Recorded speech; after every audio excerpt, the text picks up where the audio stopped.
Oftentimes individuals will characterize tribal powers of self-governance and self-determination, tribal sovereignty, as something that is extra-constitutional in the sense that it existed long before the formation of the United States and long before contact with European Americans, and has been a power that is inherent, that has been exercised by tribal communities, polities, tribal governments since long before those periods.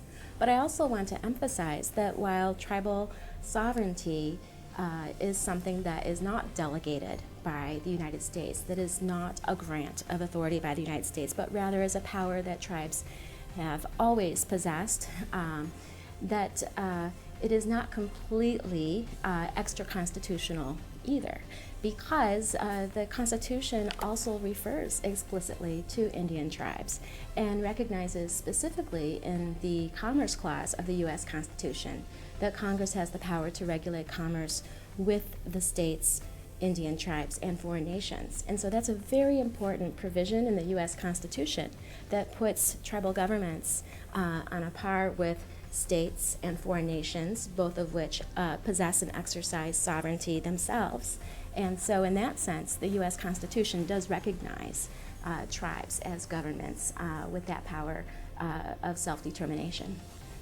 Well, in some way, the core of tribal power is the tribe as an owner of property, right? Sovereignty and property ownership have a lot of analogs. So somebody comes onto the reservation who isn't supposed to be there, maybe commits a bad act.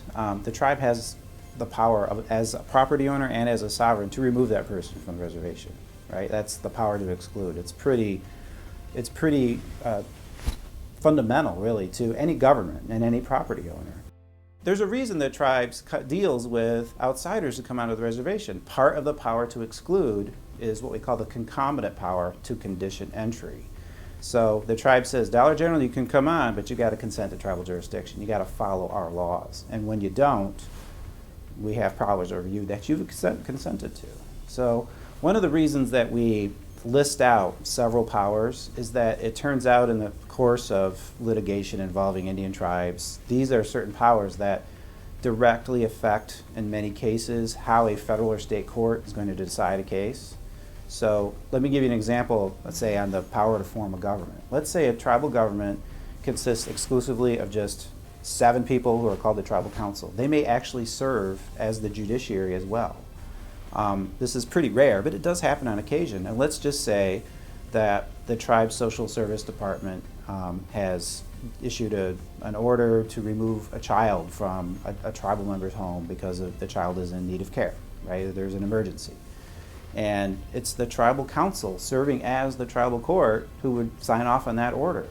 And that order itself is under the Indian Child Welfare Act is enforceable in federal and state court. There's a tribe, Seneca Nation of Indians, right here in New York State that has a trial level court that consists of 2 judges. 2 judges will hear every single case. And usually they're not lawyers, so it's just a different structure that this tribe has developed over centuries in some contexts. And so state and federal judges need to be aware that there's different ways for governments to operate and actually to form themselves.